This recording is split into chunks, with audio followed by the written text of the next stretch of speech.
Ei, pessoal, tudo bem com vocês? Espero que sim.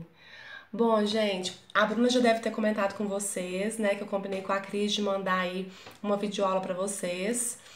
E está aí, eu preparei uma videoaula sobre cotagem para vocês, ensinando como é que se cota desenhos técnicos instrumentalizados à mão, ok? É uma aula curta, ela tem aproximadamente 18 minutos, muito tranquila. E ao final desta aula, eu passo para vocês uma atividade curtinha, que vocês deverão levar pronta para mim na próxima aula, tá bom? Na verdade, essa atividade é aquela última que eu passei para vocês, que eu havia bordado, inclusive. Eu selecionei duas peças dela para vocês fazerem as projeções ortogonais e colocarem nelas as cotas, tá bom? Fiz inclusive esta atividade aí nessa videoaula para mostrar para vocês como é que vocês vão fazer e para não ter o risco de ter nenhuma dúvida, tá bom? Caso vocês tenham alguma dúvida com relação a esta matéria, segunda-feira que vem nós vamos encontrar, mas se vocês quiserem também já adiantar, pode me mandar por e-mail todas as dúvidas. Vou colocar meu e-mail aqui embaixo, tá? E também a Bruna tem o meu WhatsApp, se vocês quiserem reportar a ela e alguma dúvida, ela me passa e eu respondo vocês, tá bom? Na próxima aula, eu vou dar mais uma peça com seções circulares, vou ensinar como é que faz essas seções circulares e também como é que a gente cota seções circulares. E ainda nesta aula, eu vou ensinar desenhos de edificações. Estou preparando também uma aula de desenho de edificações que eu vou passar para vocês o quanto antes também. Se der tempo, passo ainda até antes da semana que vem. E aí, para o dia 28, né, que é a nossa última aula, vou deixar uma atividade com vocês sobre desenho de edificações. E aí a gente consegue encerrar tranquilamente nosso conteúdo programático, tá bom? Qualquer dúvida, estou à disposição de vocês. Assistam a esta aula, ela foi feita com muito carinho para vocês, tá? E qualquer dúvida, estou à disposição, tá bom? Um abraço para vocês e até segunda que vem. Fiquem com Deus. Bom, pessoal, então agora vou ensinar para vocês cotagem. O que é cotagem, gente? Cotagem é a representação dimensional de todos os elementos de desenho. Ou seja, a gente desenha e esse desenho que a gente faz, certamente ele vai ter que ser executado, né? Por alguém que não foi a pessoa que projetou. Então, para que a outra pessoa consiga executar o desenho que nós estamos desenvolvendo, nós precisamos dizer ao executor quais são as medidas deste desenho, né? Deste objeto ou deste projeto que nós estamos fazendo. Bom, aqui, por exemplo, nós temos um exemplo de um parafuso sendo fixado em uma peça. Né? Se a gente não colocar as informações numéricas a respeito das dimensões deste parafuso, certamente a pessoa que vai executar, ela não vai saber que tipo de parafuso que é esse, qual que é o tamanho, qual que é o diâmetro, enfim, ok? Então, para todo desenho que a gente fizer, nós temos que colocar as cotas, né? Cotar o desenho, ou seja, colocar todas as dimensões deste desenho, certo? Bom, algumas considerações acerca da cotagem. Toda cotagem deve ser representada diretamente junto ao desenho que nós estamos apresentando aqui na nossa prancha de desenho. Pessoal, é que a gente nunca vai indicar a unidade de medida da cota. Então, vamos supor que nós estejamos aí cotando a unidade de medida metros, ou seja, vamos supor que a gente esteja representando um ambiente e nós estamos representando então as dimensões em metros. Nós não vamos colocar aqui o valor da cota e a unidade de medida. Aqui no caso nós estamos representando esse desenho, um parafuso. Nós não vamos colocar aqui a medida dele seguido de centímetros. Caso a gente precise indicar a unidade de medida de algum desenho, nós vamos indicar em uma legenda à parte na prancha de desenho, nunca junto com a cota. E todos os desenhos devem conter todas as cotas necessárias para que seja possível com que o executor entenda todas as informações para a execução, né? Então, superfícies planas, superfícies cilíndricas, um ressaltozinho que seja, tudo tem que ser indicado. Vou explicar para vocês, então, os elementos de uma cota. Aqui nós temos um retângulo e eu quero cotar a largura deste retângulo. Pois bem, aqui eu tenho a cota da largura do retângulo, certo? Quais são os elementos de uma cota? Nós temos essas duas linhas que são perpendiculares ao contorno do desenho, que a gente chama de linha auxiliar. Temos também a linha de cota, que é a linha que vai apoiar o valor da cota, que seria o caso aqui do número. E temos também o limite da linha de cota, que é essa setinha aqui, que está representada aqui como uma setinha. Geralmente, esta linha auxiliar, ela tem que ter pelo menos 3 milímetros. E esses 3 milímetros, ele tem que passar para um lado e o mesmo tanto para o outro lado da linha de cota. Então, o mesmo tanto que a gente deixa aqui de distância da linha auxiliar para um lado da linha de cota, a gente tem que deixar do outro lado.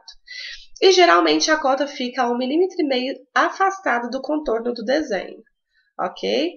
Em casos específicos, esta linha auxiliar, ela não precisa ser perpendicular em alguns casos específicos, como por exemplo este caso desse desenho aqui do lado.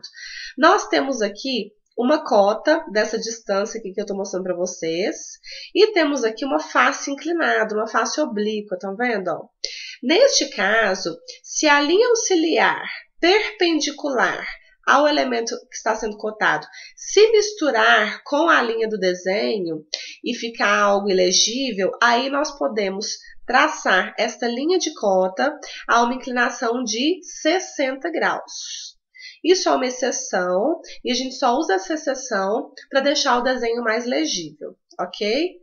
As linhas de cotas, elas geralmente são feitas com uma lapiseira com grafite mais fino, no caso 0,5, e elas sempre têm que ter um traço mais leve que o traço do contorno do desenho. Bom, e nós temos duas maneiras de representar o limite da linha de cota. Nós podemos representar por meio de setas ou por meio de um traço oblíquo. Okay? Quando a gente for representar por setas, cada linha inclinada da seta tem que ter obrigatoriamente 15 graus de inclinação. E a seta, ela pode ser aberta ou ela pode ser preenchida.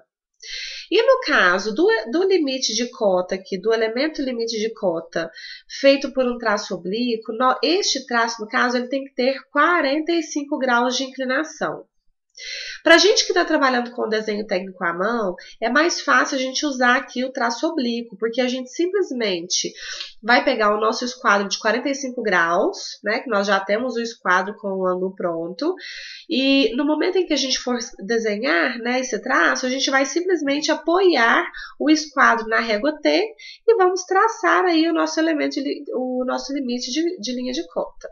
E todos os limites de linha de cota devem ter o mesmo tamanho. Então, seja o traço oblíquo ou a setinha, o primeiro que a gente fizer no desenho, os demais têm que ter o mesmo tamanho dele, ok?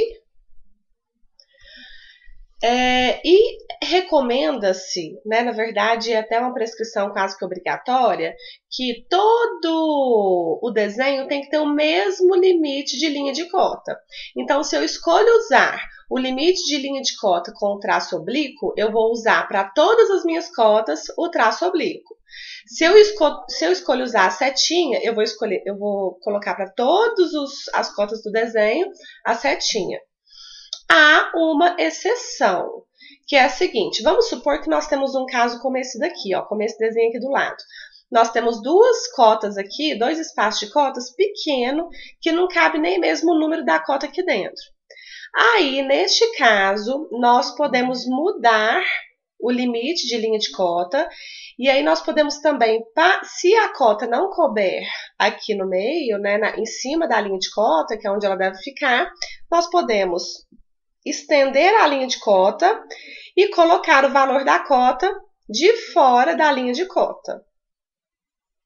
Aqui no caso, a pessoa usou, né, isso aqui é um exemplo da norma, retirado da norma, aqui no caso foi utilizada a setinha, né, como limite de linha de cota principal.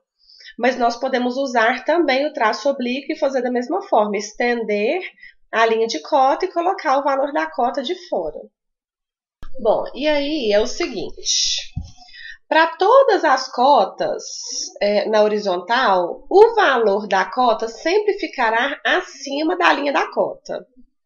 O valor nunca pode ficar abaixo da linha, sempre ele deve ficar acima da linha de cota, no caso das cotas na horizontal.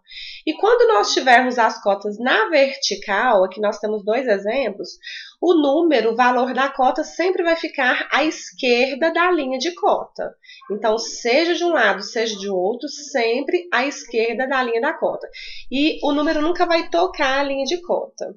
E quando nós tivermos a necessidade, como essa daqui, ó, de colocar uma cota menor e depois uma cota maior, no caso aqui nós temos uma cota menor e aqui a cota total, a cota maior sempre vai ficar de fora da cota menor. Ok? Com relação ao tamanho do número, é um tamanho de modo que a gente consiga uma legibilidade. Então, nós não temos uma obrigatoriedade com relação ao tamanho do número da cota no desenho à mão. Né? Nós podemos usar um texto não muito pequeno, nem muito grande, né? Porque as cotas elas causam aí, elas possibilitam muitas informações no desenho. E aí as cotas sempre vão ser, para a gente fazer as cotas, sempre com a caligrafia técnica e com um tamanho de modo a deixar o desenho legível. E com relação aos tipos de cotagem, nós temos três tipos principais: as cotas em cadeia, as cotas em paralelo e as cotas aditivas. As cotas em cadeia costumam ser as mais utilizadas. As cotas em cadeia funcionam da seguinte forma. Aqui nós temos um exemplo de um desenho com três distâncias e cada distância em um alinhamento diferente.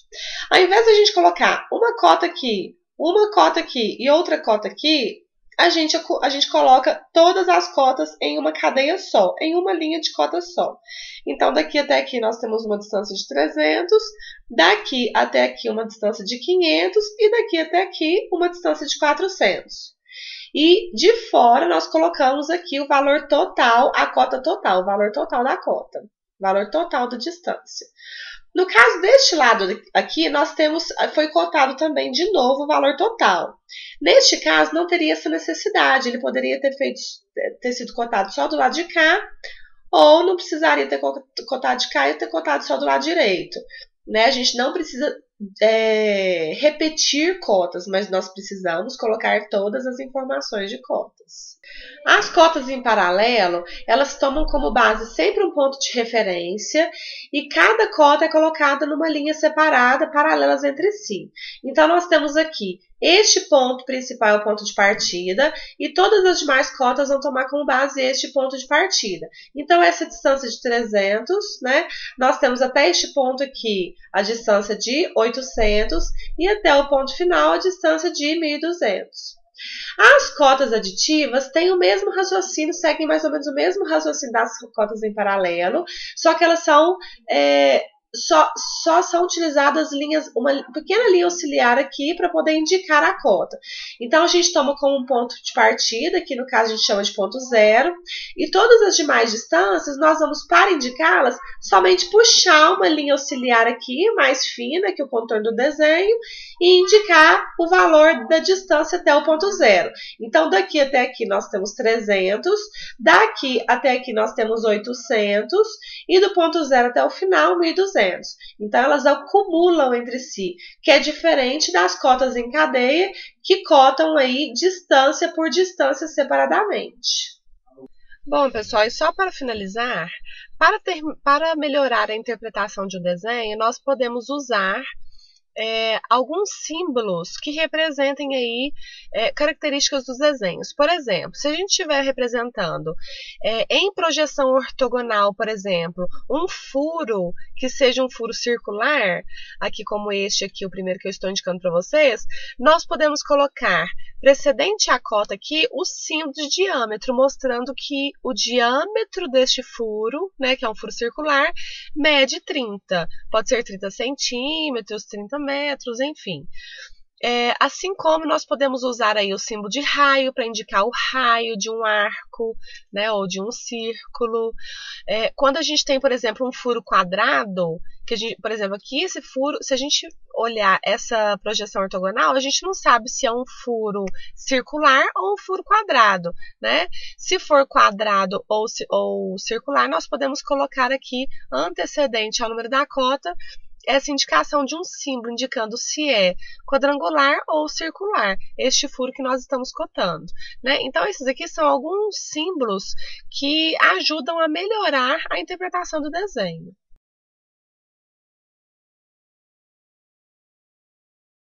Bom, pessoal, então após esta aula sobre cotas, vou passar aqui a nossa atividade avaliativa. Uma parte dessa atividade vocês vão me levar pronto para a próxima aula, para que a gente possa ganhar tempo então, ok? Na penúltima aula, eu havia passado essa folha para vocês com todas essas peças, né, solicitando que vocês fizessem a projeção ortogonal dessas 3 peças aqui de baixo, não é isso? Bom, então para a próxima aula vocês vão levar para mim pronto, né, na folha A3, com margem, tudo bonitinho. Se vocês quiserem, podem colocar na folha que vocês já começaram a fazer uma atividade, né? Essas 2 peças aqui, vocês vão fazer as projeções ortogonais, vão desenhar as projeções ortogonais e depois vão colocar as cotas em cada projeção, como eu vou mostrar para vocês aqui daqui a pouquinho. E para que vocês não tenham dúvida, já vou passar aqui para vocês, pronto, como que ficariam essas vistas, né? E o modo como vocês deverão cotar, ok? Bom, então vamos lá, pessoal. Por exemplo, essa peça aqui, como é que a gente representa as vistas ortogonais dela? A vista frontal seria essa daqui que eu estou indicando para vocês com o cursor.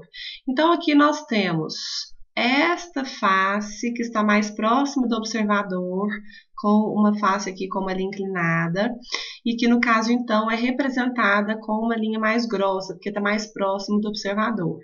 E lá atrás nós temos essa outra face aqui deste bloco que está mais distante do observador e, portanto, é representado com uma linha mais fina, certo? Já a lateral esquerda, nós temos aqui essa face retangular, né, que está mais próximo do observador e que então é representada aqui com uma linha mais grossa, ok? Temos essa face mais distante do observador com uma linha mais fina, então, ó, que está aqui. E temos essa face inclinada, que como eu ensinei para vocês na última aula, ela é representada como, gente? Com uma rachura pontilhada, como estou mostrando para vocês aqui, certo? E como ela se distancia mais do observador, ela é representada com uma linha mais fina, certo? E a vista superior, que é essa vista de cima, nós temos aqui, então, esta face quadrangular aqui, então ela está aqui, né? No caso, ela está mais distante do observador. Esta face, essa outra face aqui retangular, que está sendo indicada aqui, e esta face inclinada, que no caso está sendo representada aqui pela rachura, por esse preenchimento pontilhado, certo? Aqui nós temos esta peça com as suas vistas ortogonais, suas projeções ortogonais, com as cotas, né? Então, nós temos aqui todas as informações de cotas. Vocês vão desenhar aí as cotas em cadeia, como eu mostrei para vocês, ok? Que é o primeiro método que eu mostrei para vocês. E vão cotar todas as informações, né? Gente, e essa segunda peça que vocês vão fazer aí para mim? Como é que a gente representa ela? Nós temos aqui a vista frontal, né, representada por essa face maior, que está sendo representada aqui com um traço mais espesso, porque está mais próximo do observador, certo? E para representar os furos, a gente vai representar então com a linha tracejada aqui, que representa arestas ocultas, certo? E para indicar que esta linha tracejada está representando de fato uma aresta oculta e que é um furo, nós vamos indicar este furo com o traço e ponto, né? Com a linha traço e ponto. E a linha traço e ponto aqui no meio, ela indica também a simetria da peça, né? Então, colocando essa linha traço e ponto aqui, a gente indica que o que tem de um lado, tem de um outro. Como eu expliquei para vocês em sala de aula, a linha traço e ponto, ela indica a presença de furos ou rasgos, né, em uma peça, e também indica a simetria de uma peça, né? No caso aqui, nós temos, então, a vista lateral esquerda, né, representando aqui esta face retangular, nós temos ela aqui, e esta outra face retangular, que está mais distante do observador, que está sendo representada aqui com uma linha mais fina, né? E para indicar o furo aqui na vista lateral esquerda, nós temos aqui a linha tracejada, E para dizer que é um furo, nós temos aí a linha, traço e ponto, né?